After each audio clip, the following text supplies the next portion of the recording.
Welcome one, welcome all. I welcome you back to King Pollys World. It's me, King Polly. Woohoo! It's November 2021 and things are popping. I'm solo today. I know you're excited. That wasn't the plan.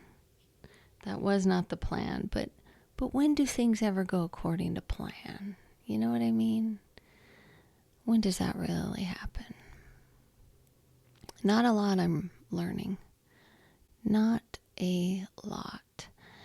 And if you're someone like me who has lived their life seeking control of situations and living very much in the mind, then that can be a difficult thing to surrender control and to sit in acceptance of what is being offered here and now. I'm supposed to sit down with your guys' favorite guest so far, King Polly's husband. But we got into an argument. How? Nobody knows. But it happens. Such is life. But the show must go on. You know what I mean? The show must go on. So I'm sure all will be communicated through. But I got to keep the momentum going. We record these things Thursdays at 11. And it's noon. So that might give you a hint at why I was upset.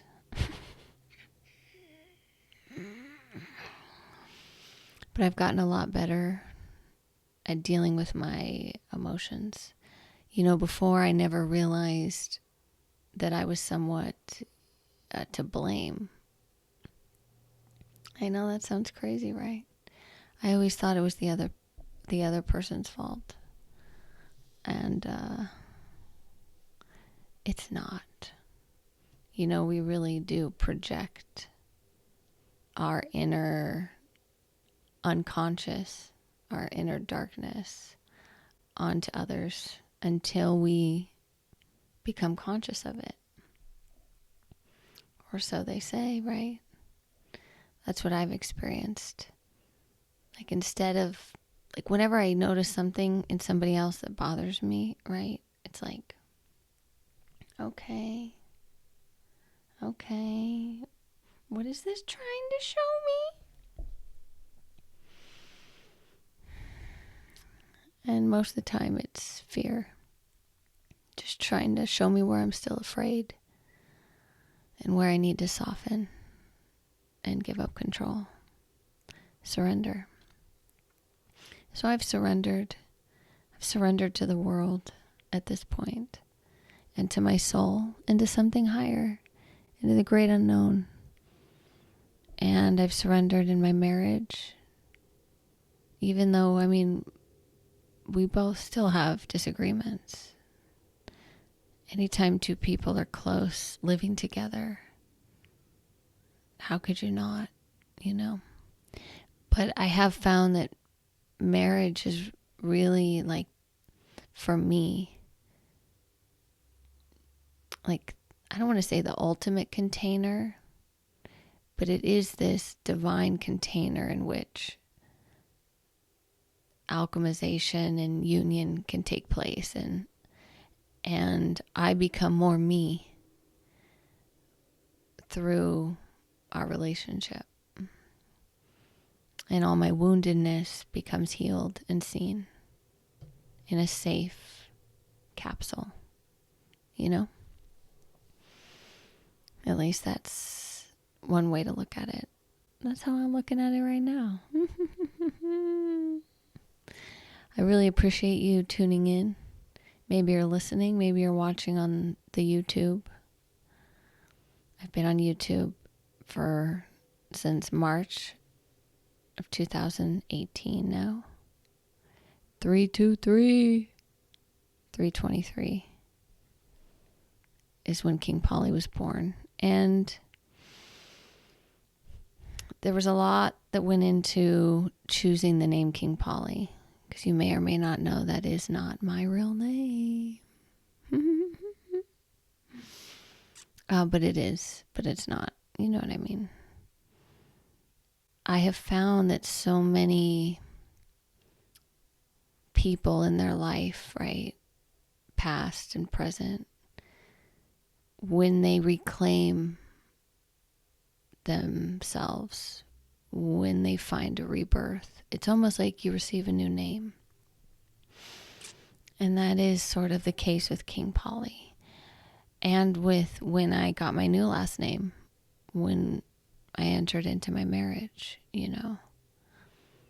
It really was a severing of the old. For me, it was a new life.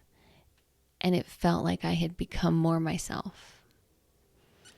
And it was the first time, you know, I changed my name. I'd been married once before, but I knew deep down, this ain't forever. I'm not changing my name officially. Plus, I've never been one for paperwork. Ugh. God, no. Ugh. Paperwork. I really can't stand paperwork. Oof. I almost want to throw up thinking about it. But anyways, that's why I created this world. So I wouldn't have to think about paperwork. No, but I wanted to be King Polly for a lot of reasons.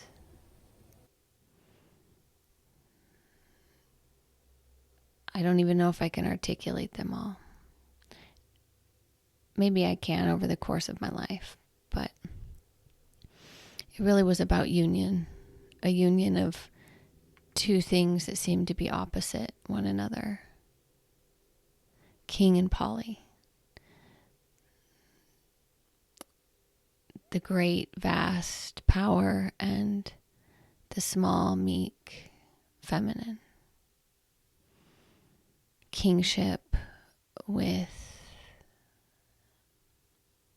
joy, love, smallness. I even broke down the numbers. I'm all about numbers and giving each letter a number. I forget what that's called. It's called something. And there was this level of Polly Pocket too. I always loved Polly Pocket. I felt like Polly Pocket.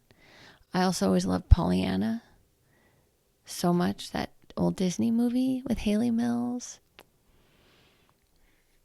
And the prisms, the rainbows. I loved Pollyanna. And she had an ability to just see the joy and the good in every situation. Polly also meaning many, also meaning small. And King meaning first, the beginning. And I had always struggled so much to feel seen and understood, don't we all? And there is this level of King Polly, at least that gives you an idea, oh wait, who is this person? It's not just, oh hi, I'm little Sally Ann McKay. What's up?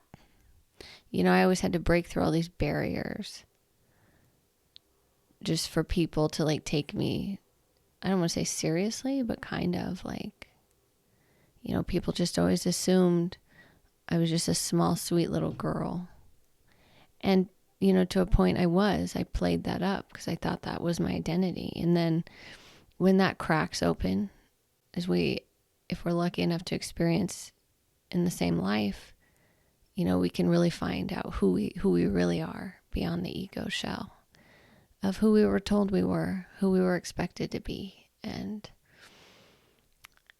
me becoming King Polly was my initiation into who I really am. Creator, able to finally take everything I've been through and share it and turn it into gold, right?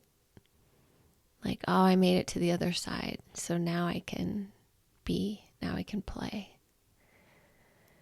Now I can offer, now I can honor, now I can be. You know what I mean?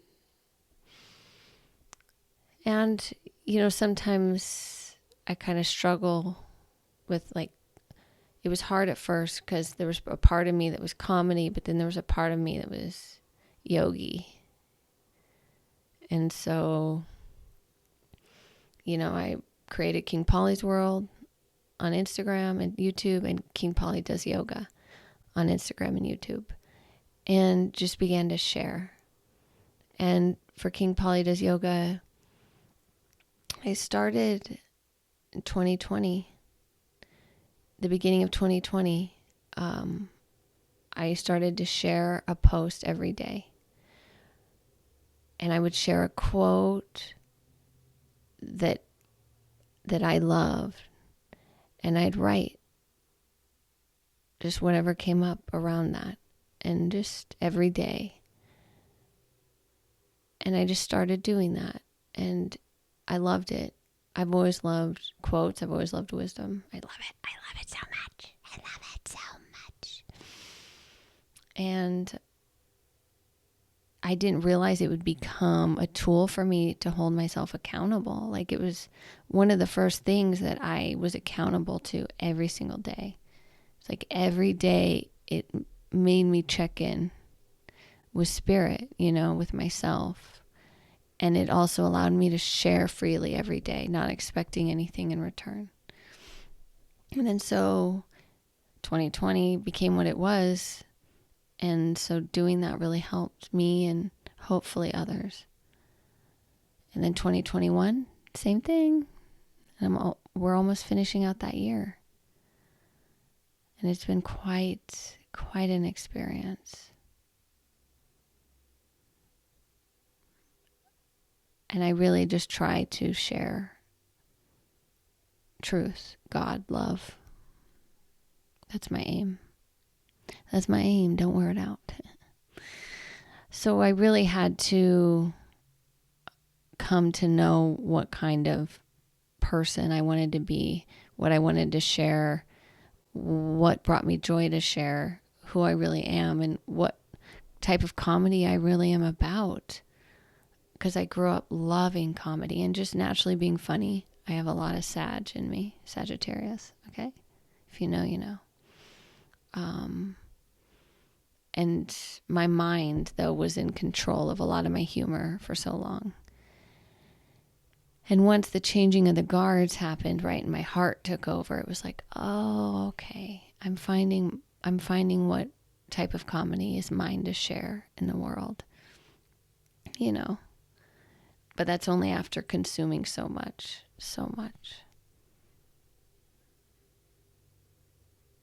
Like The Late Show with Conan O'Brien was a highlight of my life. SNL, Will Ferrell, Molly Shannon, Sherry O'Terry, Chris Kattan. It's kind of my generation. Three Amigos, Martin Short, Steve Martin, Chris Rock, Eddie Murphy. I really loved Ellen's stand-up special. I remember, like, with the moon in the background. Jim Carrey, for sure. Of course. And then, like, Young Frankenstein, Mel Brooks. I loved that movie. I remember even Dracula Dead and Loving It. Leslie Nielsen. That was the only Leslie Nielsen movie I ever saw. And I think it just was always playing on HBO over and over, and it was really funny to me. And that was Mel Brooks, I didn't even realize. And I just loved playing. I loved being different. I just loved the absurd and having fun. And then when I started to realize, comedians tell the truth too. It was like, whoa, oh wow, okay. How do I do that? How do I do this? How do I do this? And I didn't know. I just began. So here I am. Here I am. I really appreciate all of you. I can't wait to sit down with some amazing people. I have a list. I have a whole list. It's time. I got to ask them all now. It is time. But a lot of local Vegas people that are following their dreams, you know, like it amazes me and I love it. And I've really become grateful to be in this city. Especially right now. I wouldn't want to be in LA or New York. Even though I love those places, right? And I always wanted to live there. When I was young, that was my dream, to live in both. I loved both. And I always prided myself when people thought I was from New York. And then when I got cast in a show where I, had a New York accent, it rubbed off. Especially when you're super just like a codependent young actor. Like, come on. You become everything that even touches you. Like, that's the issue. That's why when I moved to LA at 21, I was like that. I didn't know who I was. How was I supposed to be anything if I didn't know who I was? But it was the journey. I followed my heart. It was meant to be, even though it felt like complete failure at the time, It wasn't. Nothing ever is if you give it enough time. Like, nothing is, like, there's no such thing as failure, ultimately. You just have to wait. You know what I mean? Do you know what I mean? Okay, well, this is a barrel of laughs. I know you guys are cracking up right now at home, holding your sides, milk coming out of your nose. I hope you're not still drinking milk. Okay, ready? I'm going to do some top fives now. Top fives. I have a bunch of top five cards. Just going to choose one randomly. Ooh, that's a good one. They're all good. Top 5 places you've visited. This is fun. This is fun for me. Okay, top 5 places I've visited. Well, as always, I'm just going to do with the first things that come to me. Because why would I not? San Francisco. I really loved San Francisco. I had a friend named Brooke who took me there, and it was so much fun. It was just, I just loved it. I loved it. I loved the weather. I loved the streets. I loved the trolleys. I loved the shops. I loved the vibe. I wish I was, rich when I went, but what are you going to do, right? What are you going to do? I loved it. Loved Chinatown. Loved the food. Oh, I loved it. Okay. Second, as a whole, I'm just going to say Colorado. I was actually born in Denver, but visited a lot. And I love Colorado. My dad's family was from Pueblo, small town. I love Pueblo. They used to have a real sweet little main street, and there was this store called Instant Karma. And it was the highlight of my family vacations. I got to go in Instant Karma, and it smelled like Nag Champa. It was immediately full of incense, my favorite smell. There was fairy dust. I bought fairy dust every time. Just this beautiful gold little satchel of glitter, and I would just cover myself in it, just like, ah. And there was chimes and prayer flags, and angels, and it just felt like I was at home in that store. And Fort Collins is beautiful, and Colorado Springs, and Denver, even though it's a huge city, right? Again, if I was rich, I'd love to go everywhere. All right, so that's number 2.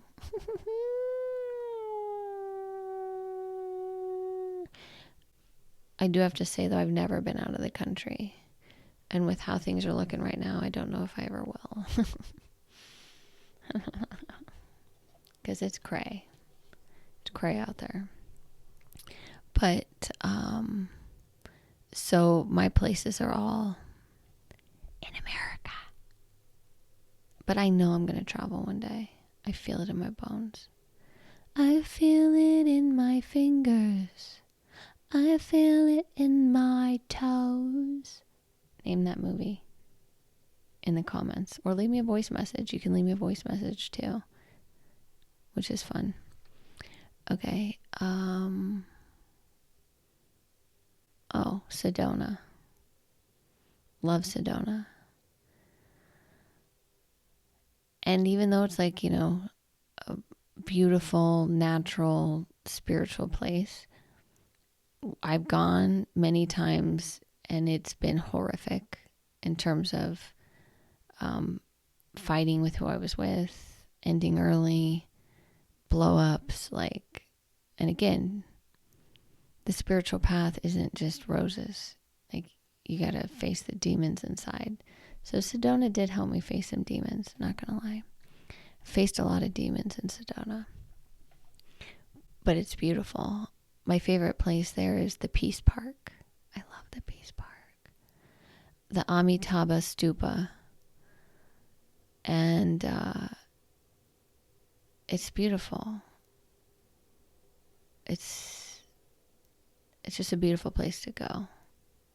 You just feel it. You feel spirit there.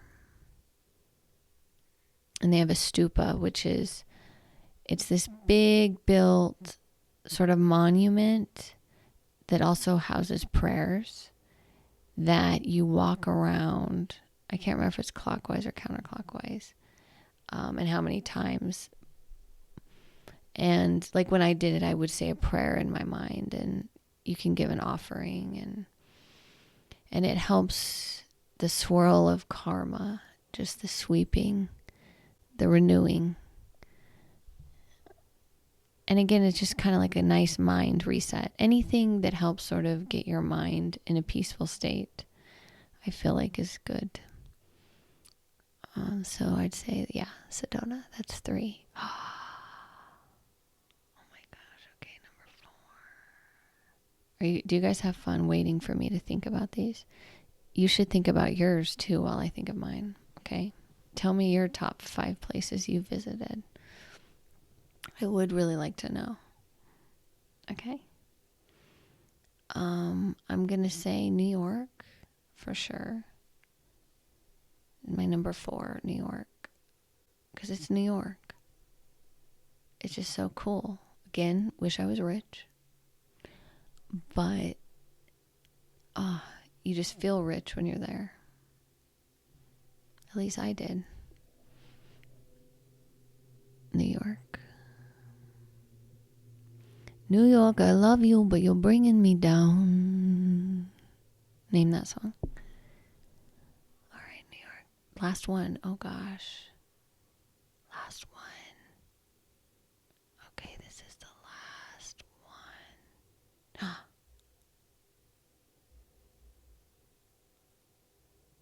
Yeah, I'm going to say it. Santa Barbara. Santa Barbara. It's beautiful. You drive by the ocean on the way there. It's so cute. All these restaurants, trees, streets, the vibe. Again, wish I was rich. But I love it. I did some yoga teacher training there. And I thought I was going to be able to do my whole training there and just drive back and forth from Vegas. And I went one time and I was like, there was no way in hell I'm driving back and forth. I already did this when I lived in LA. I'm never doing it again. Okay. Santa Barbara. Those are my top 5. Oh my gosh. Oh my gosh. Oh my gosh. But they might change. Because I might remember other places I've been. And hopefully I go to new places. Well, that was fun. That was so much fun that I think we should do another one. Okay. Which one will I choose? Nobody knows. Ooh. Top 5 hobbies. Top 5 hobbies.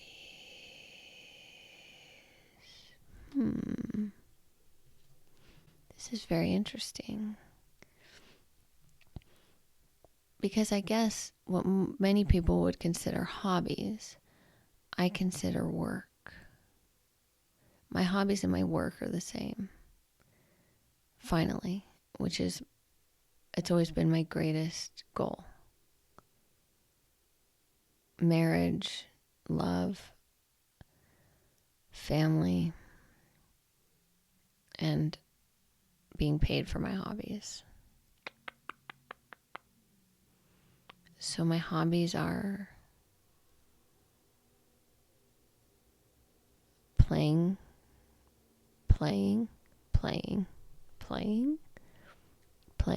I like to play. That's number 1.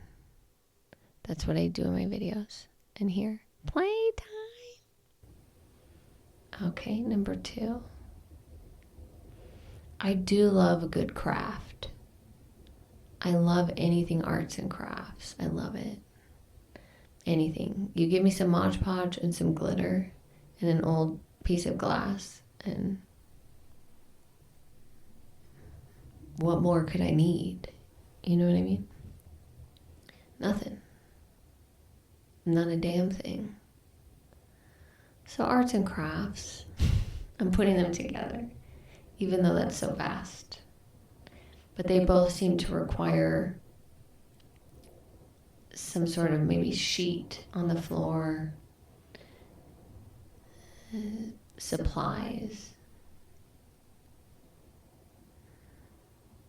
I would like just one day devoted to arts and crafts. That would be fun. But it'd have to be with people. I'd like to do it with somebody else. Not alone. I've been alone long enough. Okay. So that's 2. Number 3, hobbies. Is singing a hobby? I love to sing. I don't call myself a singer, but I love to sing. I do it all day long.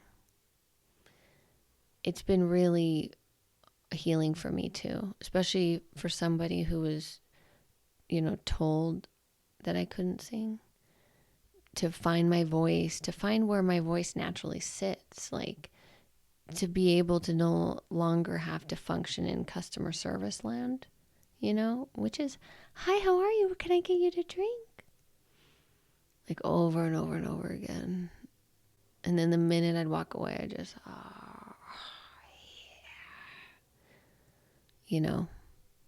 So finding my voice, just being able to sing low, not realizing like, oh, that's a thing. Oh, yeah. Oh, yeah. Well, she's all you'd ever want. She's got style, she's got class, she's a winner. Or something like that. Name that song. Singing. Number 4, hobby. Oh. Dogs. I love my dogs. I love my dogs so much. They're definitely a hobby. I mean, I watch them poop multiple times a day. I feed them. I play with them. I love them. It's a hobby. Dogs. Okay, number 5 hobby Is eating a hobby?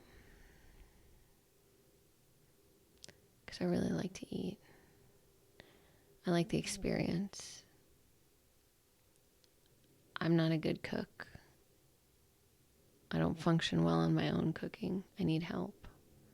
I don't have that gene. That's one thing I don't in any way have. And I'm okay with it. Because what am I going to do? I've tried so many times to cook things that are good. It really doesn't happen. I don't know what it is.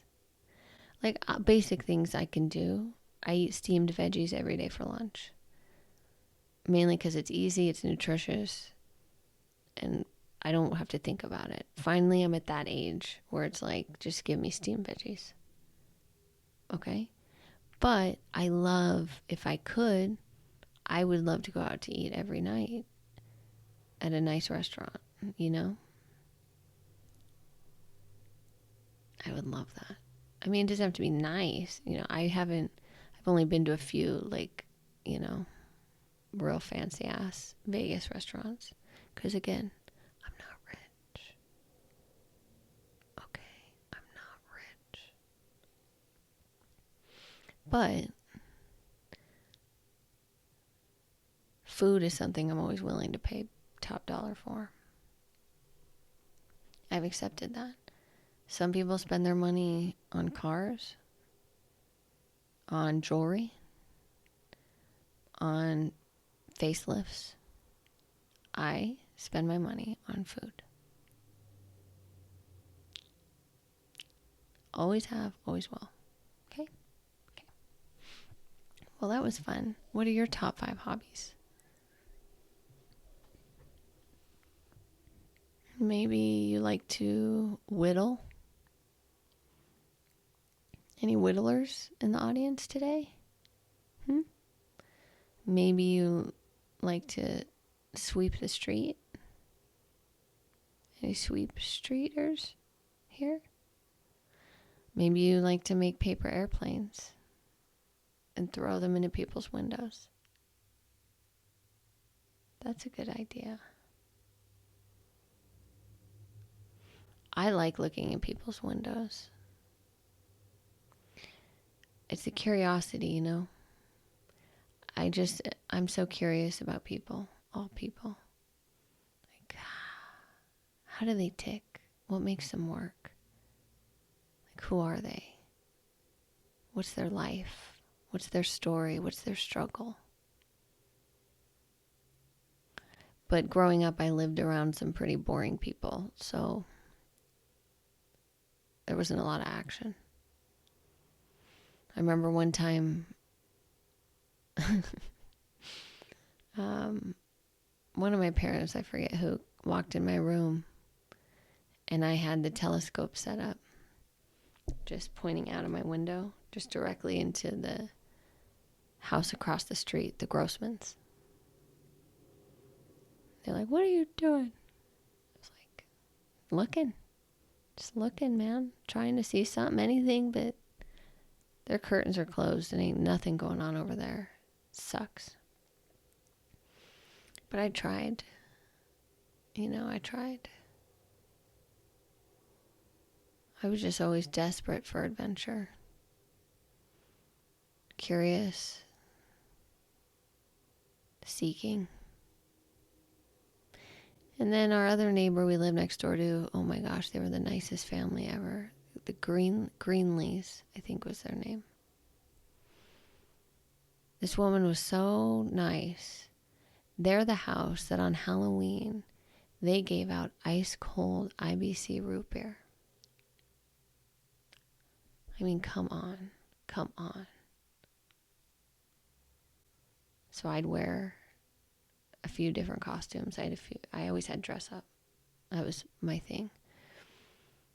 That was my hobby. Dress up. Still is. Not really. I like sweats. But I like dressing, you know, being other people. And so I'd go to their house 3 times, wearing different costumes, get 3 root beers. She only had one arm. It was always so interesting to me. I always wanted to ask her, but I didn't. Never asked her about it. But we definitely had a few balls go in their backyard a couple times. And we'd have to go over there and knock. And she was always so sweet. She'd walk us through into the backyard. Could you imagine that now? Would you walk straight like kids through your house? I guess I would, but I would. I guess I just think about my house growing up. Like, unless we were prepared for a visitor, it was kind of like, who's there? Who's there? Turn off the lights.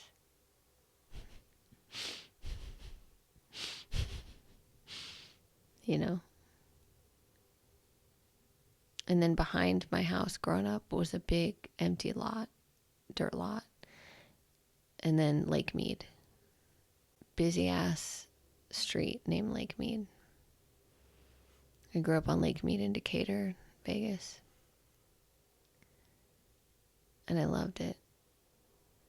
I didn't, but I did, you know. But I remember sitting on top of my brick wall in the backyard, threatening to run away to the only person that would listen. My poor little brother.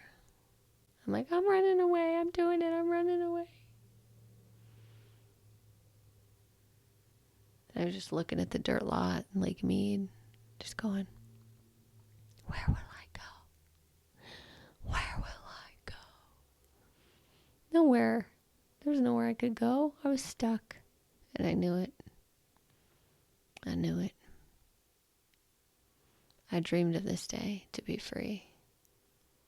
You know? Is that a natural thing? Do all of us children just dream of the day that we're free? And then you realize, wait, that doesn't really ever come unless I free myself. Deep thoughts. So deep. So deep. Well, it's that time, my lovely friends and family, for my shout out of the week.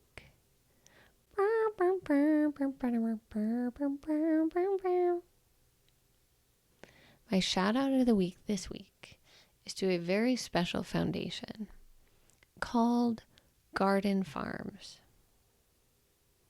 It's a local Vegas foundation that I recently met.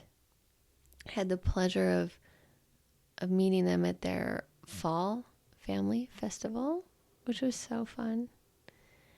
And it was at the San Miguel Community Garden, which, check it out.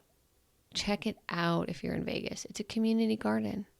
You can go and garden. You can pick peppers and take them home. You can be Peter Piper picking a peck of pickled peppers. Okay? You can find out how many pickled peppers Peter Piper picked. Okay? You can do that at the San Miguel Community Garden. And the Garden Farms Foundation helps facilitate gardens in schools, connecting children to gardening, as well as offering their Garden Farms virtual farmers market. Virtual farmers market. You can buy all the goodies that you would at a farmer's market on their website, like fresh eggs, honey, bath salt, produce, just like so many things, okay? So that's my shout out of the week. They are amazing. Follow them. Follow them. If you are called to follow them. Thank you, Garden Farms, for all you do. That's the dream, right? To connect children to food, to gardening.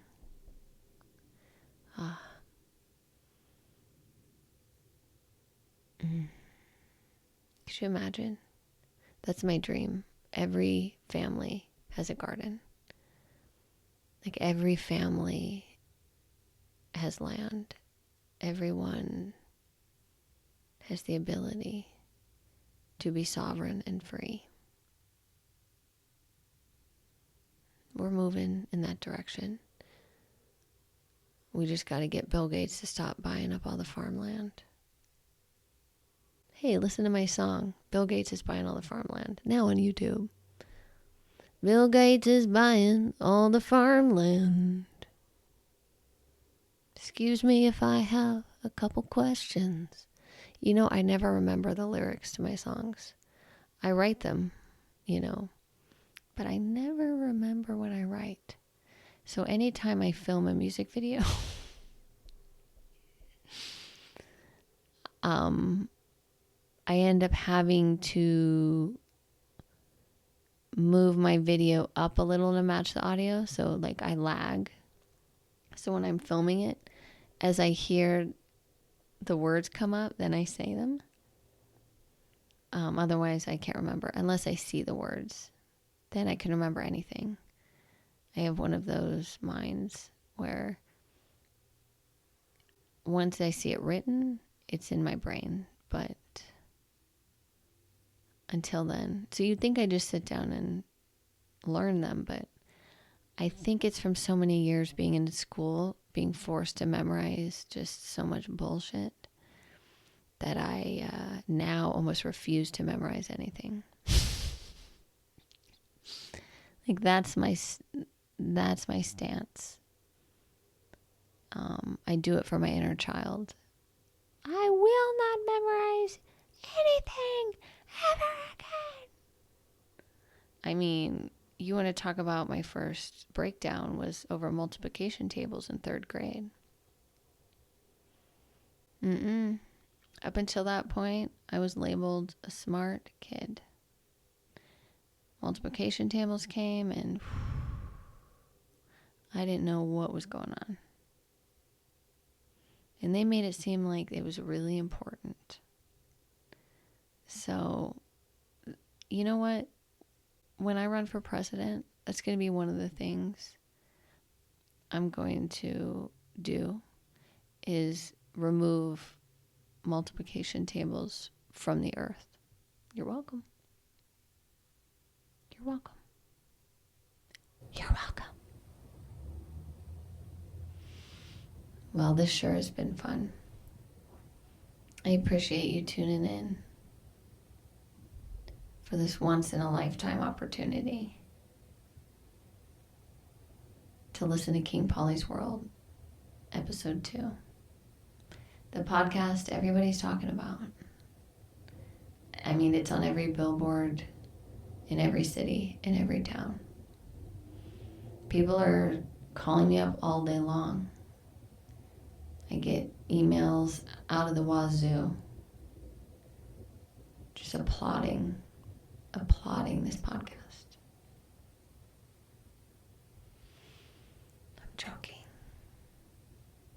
joking. None of these have even aired yet. For all I know, I'm talking to no one. Okay?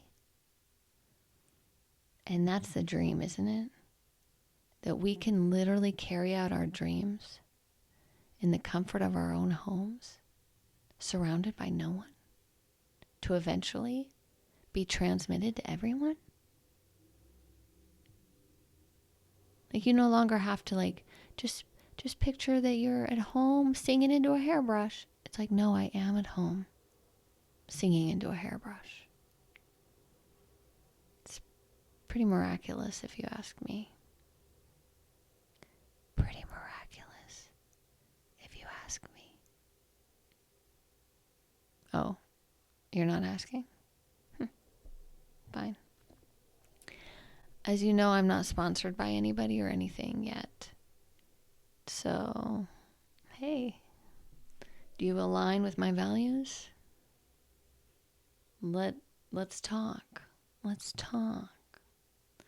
And shout out to my daily tea time. Those of you that don't know, I drink mushroom tea every day. I started in the middle of 2020, and I still do it to this day. And this one that I've been drinking is traditional medicinals, mushroom immunity tea. And you ain't met nobody with more immunity than me, okay? Okay? Okay? I am not afraid. And they have little quotes on the tea bags, and this one says, plant kindness and gather love. I'll drink to that. Cheers. Cheers. Oh my God, it's so good. And my Elo cup keeps it hot all day, which I need because I'm an all-day sipper. That's why I used to be an alcoholic, because just all day I'm just chugging them back, you know what I mean? No, but yes, but no. So it keeps it warm until, look, it's 1 o'clock right now in the afternoon. I'm recording this. Still hot as Alfredo sauce at Olive Garden.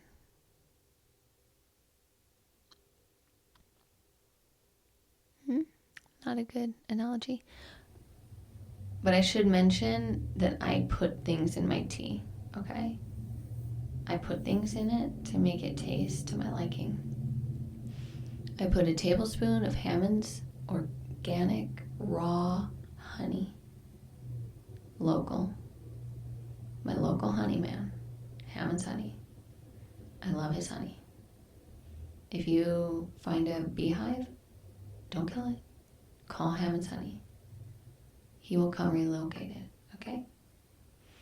And I use Oatly full fat oat milk. Full fat.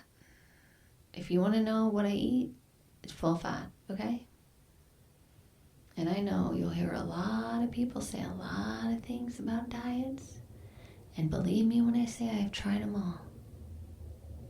And what have I found that works for me? Well, it's listening to my heart and following the fat, okay? Okay? Anywho, this has been a hoot and a half, and I can't tell you how happy I am to be here with you. Thank you so much for being here. Next week, hopefully, fingers crossed, my husband will return as my guest. But we never know, do we? Why make plans? Why make plans at all? Why? But I will see you next week, hopefully. And remember, be you. Be you.